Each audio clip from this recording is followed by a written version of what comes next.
ఎప్పుడో నా చిన్నప్పుడు మా తాతలు ఉండే కాలంలో చూసాను ఈ మోడల్ కార్లు, కానీ ఎప్పటికీ కోల్కతాలో కుప్పలు కుప్పలుగా ఉన్నాయి. నా చిన్నప్పుడు మా ఊరు నుండి మా పక్క ఊరికి ఒక బస్సు ఉండేది. రోజుకి 2 ట్రిప్లే వెళ్లేది. ఈ హౌరాలో బస్సులు చూడగానే అదే గుర్తొచ్చింది. ఇన్ఫాక్ట్ ఇక్కడ బస్సుల కంటే ఆ బస్సు చాలా బెటర్. ఇంకా కొన్ని బస్సులు అయితే సగం యాక్సిడెంట్ అయ్యేలా ఉన్నాయి. అదేంటి రోడ్ మీద ట్రాక్స్ చూపిస్తున్నాడు అని అనుకుంటున్నారేమో, అవి ట్రాక్సే, కానీ ఆ ట్రాక్స్ మీద ఎలక్ట్రిక్ ట్రామ్స్ తిరుగుతాయి. ఇప్పుడు కోల్కతాలో ఎలక్ట్రిక్ ట్రామ్స్ చాలా ఫేమస్. ట్రాఫిక్ వల్ల ఈ ట్రామ్స్ చాలా చోట్ల ఆపేశారు. ఓన్లీ ఎస్ప్లాండే టు మైదాన్ వరకే రన్ అవుతుంది. మనం కూడా ఇప్పుడు ఆ ఎస్ప్లాండే లోనే ఉన్నాం. పార్క్ స్ట్రీట్ నుండి ఎస్ప్లాండే వరకు న్యూ మార్కెట్ లో నడుచుకుంటూ వచ్చాం.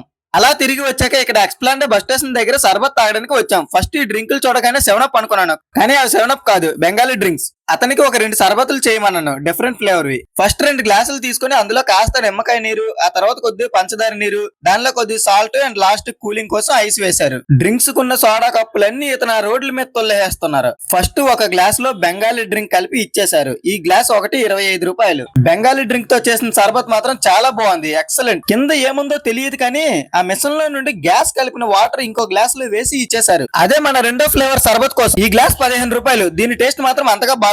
మసాలా కలిపినట్టు కొద్దిగా ఘాటుగా ఉంది. దీని మీద ముందుదే బాగుంది. ఇంతటితో ఈ వీడియో సమాప్తం. వీడియో నచ్చితే లైక్ చేసి కామెంట్ చేయండి. Bye friends.